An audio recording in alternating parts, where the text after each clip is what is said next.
नमस्कार, आपण पाहत आहात बहुजन हिताय न्यूज, जनसामान्यांचा बुलंद आवाज।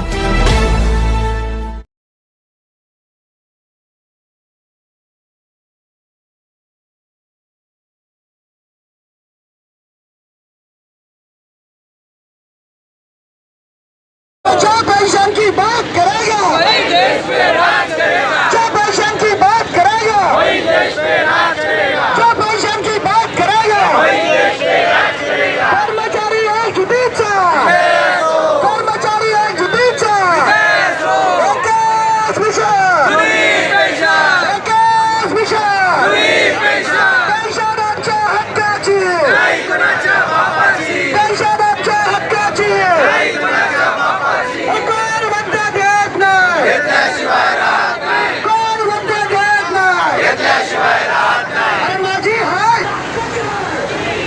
हक्काची आहे, सगळ्यांची नाही, सगळ्यांची नाही। आम्हासाठी, बहिणीसाठी, बायकोसाठी, पोरांसाठी, स्वतःसाठी, भविष्यासाठी, हक्कासाठी माझी हाय सरकारला दिली पाहिजे, सर्वांना मिळाली पाहिजे। Pension, pension, pension, pension, pension, pension, pension, pension, pension, pension, एकच मिशन, पेन्शन आमच्या हक्काची, नाही कोणाच्या बापाची, पेन्शन आमच्या हक्काची, नाही कोणाच्या बापाची। आणि म्हणून तिसरी योजना आमच्या माती मारायचं काम चालू केलेलं आहे, जिला GPS म्हणतात। तीही आमच्या काही कामाची नाही, आमचं भविष्य अंधकारमय करणारी आहे आणि आम्हाला ती नको आहे। म्हणून आम्ही सर्वांना OPSची मागणी, सरकारला OPSची मागणी करत आहोत, त्यामुळे आमचं भविष्य म्हातारपण सुरक्षित राहील। आदंतरित कोणावरही आम्हाला अवलंबून राहण्याची गरज लागणार नाही, त्यासाठी हे धरणे आंदोलन सुरू आहे। राज्य शासनाला नाही, यानंतर जर आमची तरीही मागणी पूर्ण केली नाही तर आम्ही वोट फॉर OPS अभियान राबवलेलं आहे, जे लोकसभेला दिसलेलं आहे। आता विधानसभेला देखील आम्ही जोरदारपणे OPS अभियान राबवणार आहोत।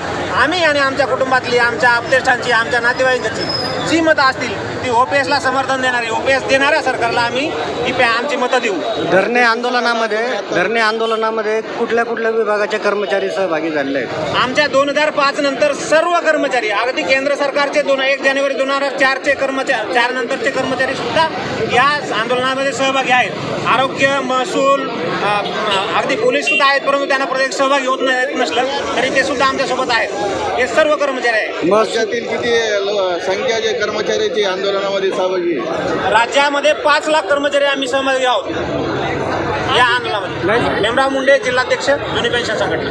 समान काम, समान वेतन आणि समान पेन्शन या तत्वाला फाटा देऊन 2000पूर्वीचे जे कर्मचारी आहेत त्यांना जुनी पेन्शन आणि 2005 नंतरच्या कर्मचाऱ्यांना पेन्शन अशा प्रकारचं षडयंत्र या सरकारने रचलेलं आहे। आणि 2005 नंतरच्या सेवेमध्ये नियुक्त झालेल्या कर्मचाऱ्यांना कुठल्याही प्रकारचं आश्वासक असं भविष्य नाही आहे। हजारो कर्मचारी हे मयत पावले आहेत आणि त्यांच्या कुटुंबावर लाचारीची अवस्था, आज दयनीय अशी अवस्था त्यांच्या कुटुंबात झालेली आहे। महाराष्ट्र नागरी सेवा निवृत्ती वेतन योजना 1982-84, त्याचप्रमाणे पेन्शनचं अंश राशीकरण 1984 अर्थात GPF हे आमच्या प्रमुख मागण्या आहे।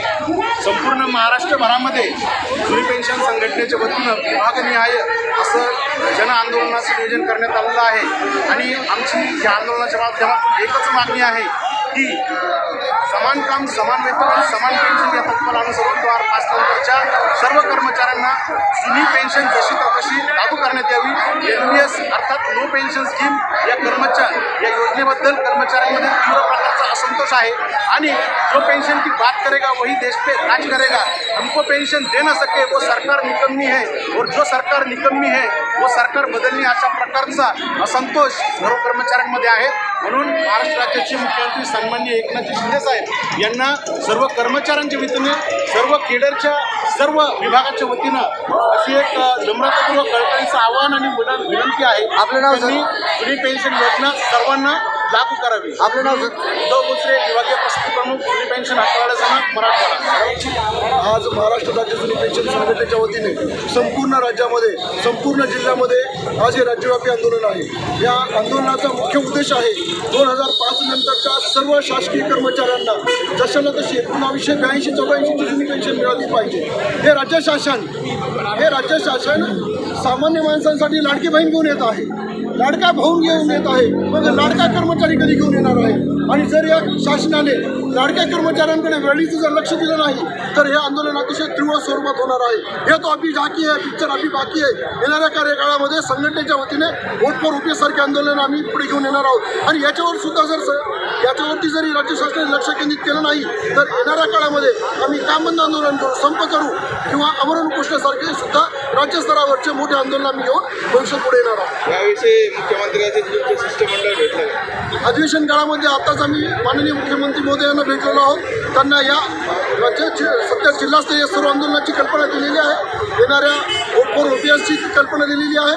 आम्ही प्रत्येक गोष्टीला अल्टिमेट देऊन आम्ही काम करत आहोत आणि शासनाने नेहमीप्रमाणे जर याच्याकडे दुर्लक्ष केलं तर जे लोकसभेत झालेलं आहे ते लवकरच तुम्हाला विधानसभेत सुद्धा पाहायला मिळणार आहे. एकच मिशन, पेन्शन आमच्या हक्काची, जो पेन्शन बहाल करेल